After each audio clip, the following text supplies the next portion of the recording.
मैं कौन हूँ ये महत्वपूर्ण नहीं है। आप जो इस वीडियो में देखेंगे महत्वपूर्ण वह है। एक बात और, ये काल्पनिक कहानी नहीं है, सच्ची घटना है, तल्ख हकीकत है, अपने अराजक समय का दस्तावेज है। इस वीडियो को देखकर यदि आपका गला रूंधा या आपकी आंखें गीली हुई तो मैं इसके लिए कतई जिम्मेदार नहीं माना जाऊंगा। वह दिसंबर की एक सर्द शाम थी। हम 6 लोग कनॉट प्लेस के वोल्गा रेस्तरां में ब्रजेश की प्रमोशन पार्टी के मौके पर इकट्ठे हुए थे। ब्रजेश यानी बंटी मेरा छोटा भाई। ब्रजेश इंडिया बुल्स कंपनी में मैनेजिंग डायरेक्टर बन गया था। खुशी का मौका था। मेरी पत्नी सरला और ब्रजेश की पत्नी नेहा के अलावा ब्रजेश के सहकर्मी श्री और श्रीमती श्रीनिवासन भी हमारे साथ थे। एक बूढ़ा सरदार बैरा थके हुए कदमों से आया और हमें मेनू दे गया। मैंने देखा कि ब्रजेश उस सरदार वेटर को ध्यान से देख रहा था, जैसे उसे पहचानने की कोशिश कर रहा हो। अचानक वह अपनी कुर्सी से उठा और उस बूढ़े सरदार के पास पहुंचकर उसने कहा, सरदार जी आप? बूढ़ा सरदार उसे गौर से देख रहा था। समय जैसे वहीं ठहर गया था। अचानक उसके मुंह से निकला, कहीं तू बंटी तो नहीं? स्मृति के मंच से जैसे वर्षों पुराना चीना पर्दा सरसरा कर ऊपर उठ गया। पहचान का सूरज जैसे समय के बादलों को चीरकर बाहर निकल आया। पैरी पन्ना हाँ जी कहते हुए बंटी बूढ़े सरदार के पैर छू रहा था।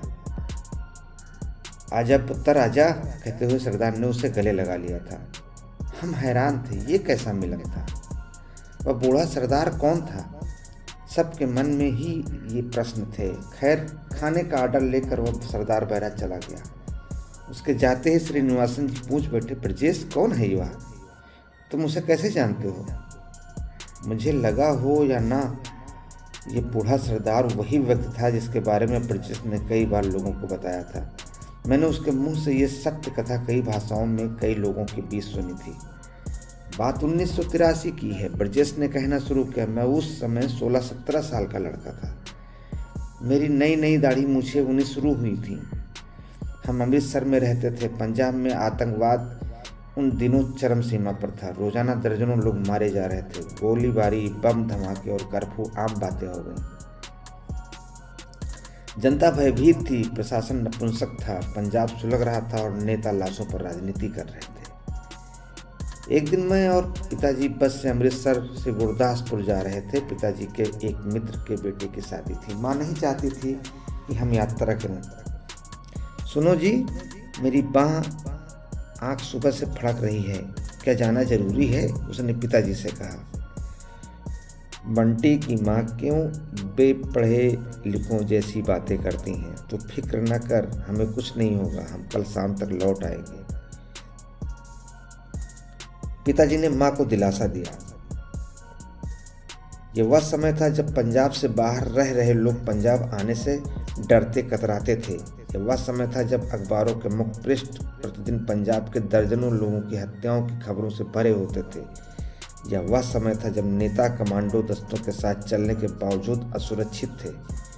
यह वह समय था जब आदमी के जीवन की कोई कीमत नहीं थी और उसे भगवान भरोसे छोड़ दिया गया था। वह समय था जब भगवान पर से भरोसा उठता जा रहा था। अमृतसर बस अड्डे से हमारी बस दिन में 1 बजे चली। पिताजी को आगे की सीट मिली। पिछली सीट पर मैं और एक अधेड़ सरदार जी बैठे हुए थे। शाम 5 बजे के करीब गुरदासपुर से थोड़ा पहले एक सुनसान जगह पर हमारी बस को 5-6 लंबे तगड़े नौजवानों ने हाथ देकर रोक लिया। सबने केसरी पगड़ियां पहनी थीं। लंबी खुली दाढ़ी वाले उन युवकों में कईयों ने कंबल ओढ़ रखे थे। बस में घुसते ही उन्होंने बंदूकें, पिस्तौलें और रिवॉल्वर निकाल लिए। ड्राइवर की कनपटी पर पिस्तौल तानकर वे बस को एक कच्चे रास्ते पर गांव की ओर ले गए। एक वीरान मोड़ पर उन्होंने बस रुकवा दी। सारे हिंदू थल्ले नीचे आ जाओ, खूंखार लगने वाले एक युवक ने गरज कर कहा। हिंदुओं और सिखों को अलग अलग किया जाने लगा। बस में कोहराम मच गया। महिलाएं विलाप करने लगी, बच्चे रोने लगे। कुछ युवक बस से कूदकर भागने की कोशिश में आतंकवादियों की गोलियों का निशाना बन गए। हिंदुओं के चेहरे पर आतंक का दानव नृत्य करने लगा। मैं भी सहम गया। आगे बैठे पिताजी ने पीछे मुड़कर मुझे देखा। वे कातर आंखें मैं आज भी नहीं भूल सकता। मैं भीतर तक खेल गया था। फिर भी मैंने उनके कंधे पर हाथ रखकर उन्हें दिलासा देना चाहा। यदि वे एक दो होते तो शायद मैं कुछ करने की हिम्मत जुटा पाता, पर वे 5-6 लोग थे, हट्टे कट्टे, हथियार बंद। तभी उनमें से एक युवक ने पिताजी को पकड़कर बस से नीचे घसीटना शुरू किया। मैंने उठकर उसे रोकना चाहा, पर पीछे से 2 युवकों ने मुझे धर दबोचा। पिताजी के साथ साथ वे मुझे भी बस से नीचे घसीटने लगे। घूंसों और बूटों की बौछार होने लगी। मुझे लगा जैसे हमारा अंत समय आ गया था। अचानक मेरे बगल में बैठा अधेड़ सरदार उठा और मुझसे लिपट कर कहने लगा, इसे छोड़ दो, ये मेरा पुत्र है, मेरा बेटा है, ये हिंदू नहीं सरदार है, इसे छोड़ दो। हथियारबंद युवकों ने मुझे छोड़कर उस अधेड़ सरदार को पीटना शुरू कर दिया। हरामजादे, अगर ये सरदार है तो इसकी पगड़ी कहाँ है, इसका पटका कहाँ है, झूठ बोलता है। पर वह सरदार मुझसे चिपका रहा। उसे बंदूकों के कुंदों से, बूटों से, घूंसों से मारा जा रहा।